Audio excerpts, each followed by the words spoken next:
का डेरा में आपका स्वागत है दोस्तों। आज सुनते हैं एक ऐसी कहानी जो दिल को दहला दे। मैं एक डिलीवरी बॉय हूँ। दिन में नहीं, मेरी ड्यूटी रात की होती है। जब लोग अपने दरवाजे बंद करके चैन से सो रहे होते हैं, तब मैं सड़कों पर होता हूँ, हेलमेट के नीचे सिर झुकाए, बैग में गर्मा गर्म खाना लिए, एक घर से दूसरे घर तक। हर रात कुछ अलग होती है। यूं तो डर नहीं लगता, पर कई बार लगता भी है जैसे कोई पीछा कर रहा हो। लेकिन उस रात कुछ अलग ही था। 9:45 हुए थे। मैं वापस डिपो लौट ही रहा था कि ऐप में एक लास्ट ऑर्डर की बीप आई। B17 विश्राम बंगला ओल्ड टाउन। ऑर्डर सिंपल था, 2 पराठे और पनीर की सब्जी, पर लोकेशन ओल्ड टाउन। मैंने स्क्रीन 2 बार देखी। ओल्ड टाउन उस हिस्से को कहते हैं जहां अब कोई रहना नहीं चाहता। एक वीरान इलाका जहां बिजली कम आती है और कहानियां ज्यादा चलती हैं। कहते हैं वहां कुछ साल पहले एक पुरानी हवेली में किसी की रहस्यमयी मौत हो गई थी, पर नौकरी होती है, और मैं कंपनी की लेट नाइट गारंटी के चलते मना भी नहीं कर सकता। मैंने कंधे पर बैग डाला, हेलमेट पहना और बाइक स्टार्ट कर दी। जीपीएस ने रास्ता दिखाना शुरू किया। मैंने कभी वो रास्ता नहीं देखा था। सड़क धीरे धीरे पतली होती जा रही थी। दाएं बाएं जंग लगे नल, टूटी दीवारें और हवा में नमी सी घुली थी। बिल्ली सड़क पार करते देखी मैंने। पीछे कहीं से कोई लोहे की गेट बंद होने की आवाज आई। मेरा मन बोला लौट चल, लेकिन पैर नहीं रुके। जीपीएस ने एक तीखा मोड़ बताया और अचानक मेरे सामने एक सुनसान गली आ गई। न लाइट, न कोई आदमी, सिर्फ घना अंधेरा और अजीब सी खामोशी। गली के आखिरी में एक पुरानी 2 मंजिला इमारत खड़ी थी, विश्राम बंगला। नाम तो सुना था, पर आज सामने था। हवा तेज हो गई थी और मेरे अंदर जैसे कुछ डर का माहौल बन रहा था। बैग की स्ट्रेप कसकर पकड़ी मैंने, बाइक वहीं खड़ी की और मैं आगे बढ़ गया। विश्राम बंगला, ये नाम सुनते ही कई पुराने किस्से जहन में घूमने लगे। एक दोस्त ने एक बार बताया था, वहां जो जाता है वापस कभी वैसा नहीं आता। लेकिन मैं मजाक समझा था। आज वही मजाक हकीकत बनकर सामने खड़ा था। मैंने बाइक को एक तरफ लगाया, हेलमेट उतारा और धीरे धीरे उस गली की तरफ बढ़ा। जीपीएस अब कोई दिशा नहीं दिखा रहा था। स्क्रीन एकदम ब्लैंक, मोबाइल का नेटवर्क गायब और हवा अब तक सबसे ज्यादा ठंड महसूस हो रही थी। गली में कदम रखते ही अजीब सी गंध महसूस हुई, जैसे कुछ सड़ा हुआ हो, या जैसे बहुत दिनों से किसी ने उस रास्ते पर कदम ना रखा हो। दीवारों पर पुराने पोस्टर थे, कुछ फटे हुए, कुछ पेड़ों की जड़ों से चिपक चुके थे। कहीं कहीं लाल रंग के धब्बे थे, पता नहीं वो रंग था या कुछ और। सड़क के एक कोने में टूटी हुई साइकिल पड़ी थी और दूसरी तरफ एक बंद झरोखा, जैसे कोई अंदर से झांक रहा हो। मैं तेज चलना चाहता था, लेकिन उस गली में पैर जैसे खुद ब खुद धीरे चलने लगे। जैसे कोई अदृश्य चीजें मुझे खींच रही हो। पीछे पलट कर देखा, मेरी बाइक दूर धुंध में खोती जा रही थी और मेरे सामने वो गली लंबी होती जा रही थी, जैसे उसका कोई अंत ही ना हो। एक खटका हुआ, मैं रुक गया। दाईं ओर टूटा फूटा दरवाजा हिला बिना हवा के, और फिर एक साया एकदम मेरे पास से गुजर गया। मैंने कुछ नहीं कहा, सांस भी रोक ली, क्योंकि कभी कभी आवाज नहीं, सन्नाटा ज्यादा खतरनाक होता है। वो गली अब धीरे धीरे बंगले के दरवाजे की ओर ले जा रही थी, लेकिन अब मैं वहां अपनी मर्जी से नहीं जा रहा था। गली खत्म होते होते सामने जो दिखा वो किसी सामान्य घर जैसा नहीं था। विश्राम बंगला, नाम जितना शांत, मंजर उतना ही डरावना। दूसरी मंजिल की एक खिड़की में हल्का सा पर्दा हिल रहा था, लेकिन वहां कोई हवा नहीं था, न कोई इंसान। दीवारों पर काई लगी थी और पेंट जगह जगह से उखड़ चुका था।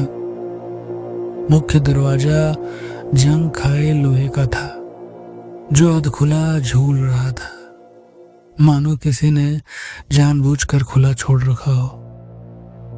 मैंने अपनी सांसों को कंट्रोल करने की कोशिश की, पर दिल की धड़कन अब कानों को सुनाई दे रही थी। बस एक ऑर्डर तो देना है और वापस निकल जाना है, मैंने मन में खुद ब खुद सोचा। मैं दरवाजे के पास पहुंचा। बेल तो थी, लेकिन टूटी हुई। खटखटाना भी नहीं चाहा, क्योंकि दरवाजा धीरे धीरे खुल ही गया। अंदर एक लंबा अंधेरा हॉल था।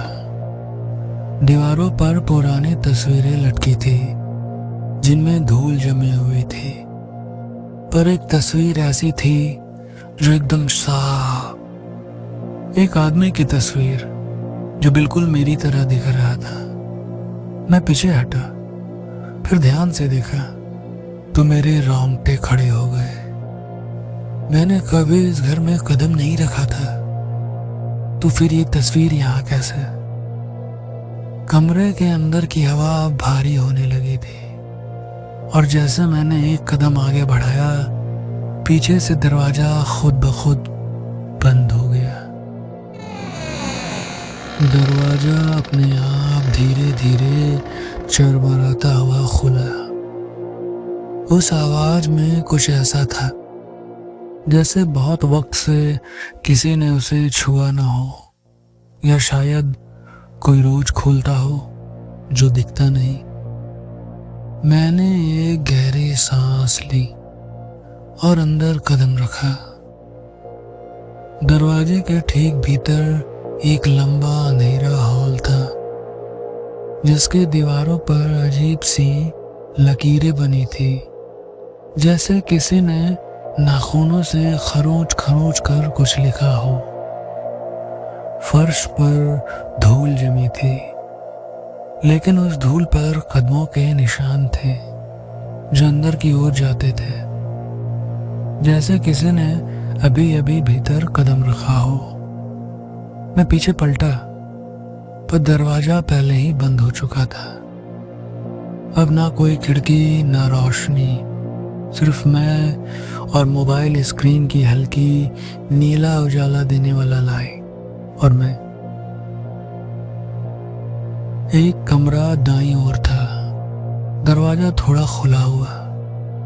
मैंने ध्यान से देखा, वहां फर्श पर कुछ फैला हुआ था, कुछ सफेद टुकड़े जैसे पुराने पेपर के, या शायद फटे इंसानी मास्क। कमरे की दीवार पर लटक रही थी एक बड़ी सी आईना, लेकिन अजीब बात यह थी कि उसमें मेरी परछाई ही नहीं दिख रही थी। मैं वहीं जम गया। आईने के सामने मैं सांस रोक के खड़ा रहा, और तभी आईने में किसी और की परछाई आई। वो मेरी नहीं थी, वो किसी और की थी, लंबी झुकी हुई। और जैसे ही मैंने पीछे पलटकर देखा, कोई नहीं था। मैंने 2 कदम पीछे हटाए और तभी फर्श पर बने लाल रंग के निशान दिखाई दिए। कुछ गोल आकृतियां जो किसी तांत्रिक क्रिया जैसी लगती थी। मैंने फुसफुसाते हुए कहा, ये सिर्फ कल्पना है, सिर्फ थकान है मेरी। लेकिन अंदर कहीं एक आवाज। दरवाजा जब अपने आप बंद हुआ तो ऐसा लगा जैसे पूरी हवेली ने सांस रोक ली हो। मैं वहीं खड़ा रहा, हाथ में मोबाइल की हल्की नीली रोशनी और सामने लंबा घना गलियारा। कोई आवाज नहीं थी, बस गहरा भारी सन्नाटा। वो सन्नाटा जो इंसान को बाहर से नहीं अंदर से तोड़ देती है। हर कदम के साथ फर्श पर पड़े कांच के टुकड़े चटकने लगे। मुझे लगा जैसे कोई दूसरी मंजिल से देख रहा हो, लेकिन जब ऊपर नजर उठाई वहां सिर्फ अंधेरा था। मैं आगे बढ़ा। कमरे में हल्की रोशनी टिमटिमा रही थी। वो रोशनी एक टेबल लैंप से आ रही थी जिसकी तार कटी हुई थी। बिजली से वो नहीं जल रही थी, शायद किसी और चीज से।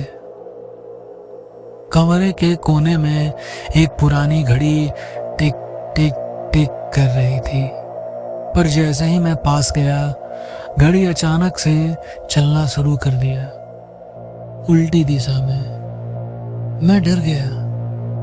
कमरे की दीवारों पर अजीब चिन्ह बने थे, कहीं त्रिकोण, कहीं उल्टा क्रॉस और एक जगह मेरे नाम का पहला अक्षर था, वी, लाल रंग से उकेरा हुआ।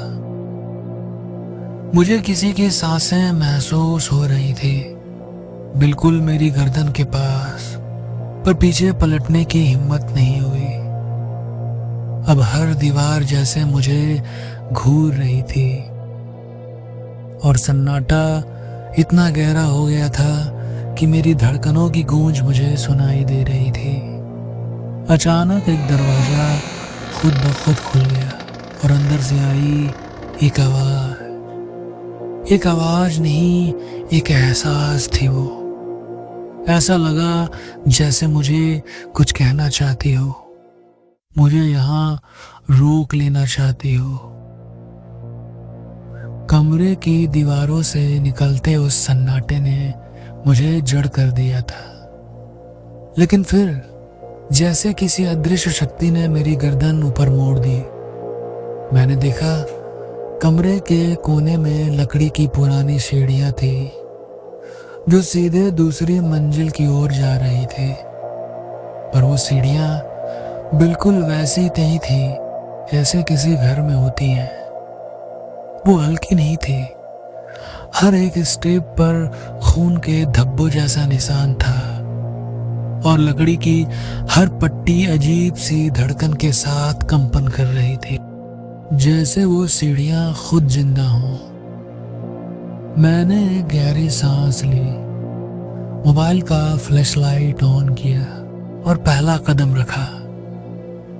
सीढ़ी की पहली पट्टी के नीचे कुछ चिटका। मैंने दूसरा कदम रखा। अब नीचे से कोई हल्की हल्की फुसफुसाहटें आने लगी, जैसे कोई मेरा नाम ले रहा हो, पर वो आवाज किसी इंसान की नहीं थी। सीढ़ियां चढ़ते वक्त हर बार जब मैं ऊपर की ओर देखता, मुझे ऐसा लगता कि कोई मुझे नीचे से घूर रहा है, लेकिन वहां कुछ भी नहीं था। चौथे स्टेप पर पहुंचा तो दीवारों पर अजीब तांत्रिक चिन्ह उभरने लगे। वो पहले नहीं थे। मोबाइल की बैटरी अचानक 40% से 15% पर पहुंच गई। फ्लैश लाइट टिमटिमाने लगी। अब सिर्फ 5 स्टेप और बची थी, लेकिन वो आखिरी स्टेप जैसे उस पर किसी परछाई खड़ी हो। मैं रुका, सांसें अटक गई, फ्लैश लाइट झपकाने लगी और अचानक परछाइयां हिलने लगी। मैंने हिम्मत करके सीढ़ियां पूरी की। ऊपर पहुंचते ही सामने एक गलियारा था और अंत में एक दरवाजा, जिसके नीचे से लाल रोशनी बाहर आ रही थी और उस दरवाजे पर लिखा था, तू आ गया है, अब कभी लौट नहीं पाएगा। मैं सीढ़ियों के आखिरी स्टेप पर पहुंचा और सामने था वो दरवाजा, जिसके नीचे तेज लाल रोशनी चमक रही थी। ये रोशनी लाल नहीं, कुछ रक्त जैसा था, गाढ़ा या किसी की चेतावनी की तरह। दरवाजे पर हाथ रखते ही उंगलियों में हल्की झंझनाहट होने लगी, मानो लकड़ी नहीं, मैंने किसी जिंदा चमड़ी को छू लिया। धीरे से दरवाजा खोला। कमरा अंदर से खाली था। दीवारें पूरी तरह काली थी, जैसे किसी ने ताजा कोलतार पोत दिया हो। बीच में सिर्फ एक कुर्सी, जिस पर कोई था, मेरी पीठ की तरफ। उसके सिर पर काले बाल थे, लेकिन वो बिल्कुल स्थिर बैठा था, ना हिला ना झुका। मैंने कुछ कहने की कोशिश की, पर आवाज ही नहीं निकली। मैंने कदम आगे बढ़ाया और जैसे ही मैंने 2 कदम आगे बढ़ाया, वो आकृति धीरे धीरे घूमने लगी। पर चेहरा, वो मेरा चेहरा था, बिल्कुल वैसा ही जैसे आईने में दिखाया, लेकिन उसकी आंखें काली थी, बिना पुतलियों के। वो मुस्कुराया और फिर उसकी आंखों से लाल धुआं निकलने लगा। कमरे की दीवारें हिलने लगी और वो कुर्सी अब जमीन पर नहीं थी, वो हवा में तैर रही थी। मैं भागने के लिए पलटा चाहा, लेकिन दरवाजा गायब हो चुका था। मैं अकेला नहीं था, अब मैं खुद के सामने खड़ा था। उस लाल कमरे में मैं अपने सामने ही बैठा था। वो चेहरा बिल्कुल मेरी शक्ल के जैसा, लेकिन उसकी आंखों में कोई आत्मा नहीं थी, केवल अंधकार, काली गहराई, जैसे उसमें कोई जिंदगी नहीं बल्कि मौत जिंदा थी। मैं वहीं जड़ हो गया। उसने कुछ नहीं कहा, बस मेरी ओर देखकर धीरे धीरे मुस्कुराने लगा। और तभी उस कमरे में दीवारें बोलने लगी। कोई स्पष्ट आवाज नहीं थी, लेकिन उनमें से निकल रही थी गूंज, मेरे दिल और दिमाग को झकझोर रही थी। तू भाग नहीं सकता, तू वही है जो हम थे, अब तू हम में समा जाएगा। मुझे लगा जैसे मैंने अपने शरीर से बाहर निकल गया। मैं अपने आप को बाहर देख रहा था। कमरे में अब 2 लोग थे, एक मैं और एक वो जो मेरे भीतर से निकला था। वो दूसरा मैं उठ खड़ा हुआ। उसके चेहरे पर सिर्फ शून्यता थी। उसने मेरी ओर देखा और धीरे धीरे मेरी ओर बढ़ा। हर कदम पर कमरा बदलने लगा, दीवारें गलने लगी, छत से काले धागों जैसी चीज लटकने लगी। और फिर उसने अपना हाथ मेरी ओर बढ़ाया। छूते ही मुझे ऐसा लगा जैसे मेरी सारी यादें, डर, दुख, दर्द सब खींचकर उसके अंदर जा रही हूं। मैं चिल्लाना चाहता था, लेकिन मेरी आवाज मुझसे छिन चुकी थी। अब सिर्फ एक आवाज गूंज रही थी, अब तू नहीं रहा, अब तू हम हो गया है। अब मैं उस कमरे में खड़ा था, जहां मैं ही मेरे सामने खड़ा था। लेकिन अब वो जो कुछ हो रहा था, वो सिर्फ मानसिक नहीं, कुछ ज्यादा गहरा और पुराना था। दीवारें अब कुछ बड़बड़ाने लगी थी, पुरानी टूटी फूटी संस्कृत जैसी भाषा में। शब्द समझ नहीं आ रहे थे, पर हर उच्चारण मेरे सीने में झंझनाहट पैदा कर रही थी। मेरे सामने मैं खड़ा था। उसने अपनी आंखें बंद की और जैसे ही उसने अपने पलकें झपकाई, कमरे की दीवारों पर एक प्राचीन चिन्ह उभर आया। त्रिभुज के भीतर एक आंख। उस चिन्ह से लाल रोशनी निकलने लगी और मेरी छाया धीरे धीरे दीवारों की ओर खींचने लगी। मुझे महसूस हुआ मेरी आत्मा अलग हो रही है। मैं चिल्लाया, लेकिन मेरी आवाज जैसे दीवारों में समा रही थी। अब सामने वाला मैं धीरे धीरे हवा में तैरने लगा। उसके पीठ पर धागों जैसी काली लकीरें फूट पड़ी जो छत से जुड़ी थी। वो जिंदा इंसान नहीं था, बल्कि एक प्राचीन शापित आत्मा थी जो हर उस इंसान का प्रतिबिंब बना लेती थी जो इस हवेली में आता था। और फिर उसने बोलना शुरू किया, हम सब वही हैं जो इस घर से निकला, अब तू भी हम जैसा होगा। उसकी आवाज गूंजते ही दीवारों पर दर्जनों चेहरे आकृतियां उभर आई, जले हुए, टूटे हुए, घूरते हुए। हर चेहरा किसी न किसी इंसान का था और उनमें से एक चेहरा मेरी माँ के जैसा दिखता था। मैंने अपनी आंखें बंद कर ली, पर जब खोली तो उस दीवार पर था एक और प्रतिबिंब। अब मैं था उस दीवार पर एक और चेहरा बनकर, लेकिन अंदर से अब भी महसूस हो रहा था जैसे मैं अब भी जिंदा हूं, जैसे मेरी आत्मा अभी पूरी तरह हारी नहीं।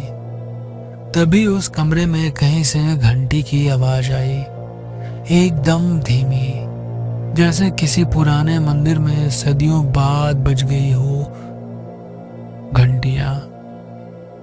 हर घंटी के साथ कमरा फिर से बदलने लगा। दीवारों पर उभरे चेहरे अब धीरे धीरे घुलने लगे। शायद वो आत्माएं अब मुक्त हो रही थी।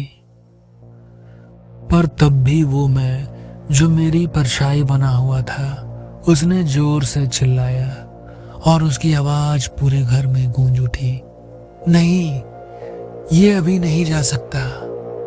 मैंने देखा वो लाल चिन्ह जो दीवार पर था अब चलने लगा और दूसरे मैं का शरीर पिघलने लगा, धुआं बनकर उड़ने लगा, जैसे उसका अंत तय था।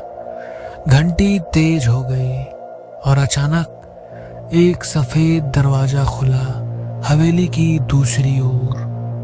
मैं भागा। पूरे कमरे में अंधकार घिर रहा था। मिट्टी, धुआं, आवाजें सब पीछा कर रही थी। जैसे तैसे उस सफेद दरवाजे तक मैं पहुंचा और जैसे ही मैंने उसे पार किया, सब कुछ शांत हो गया।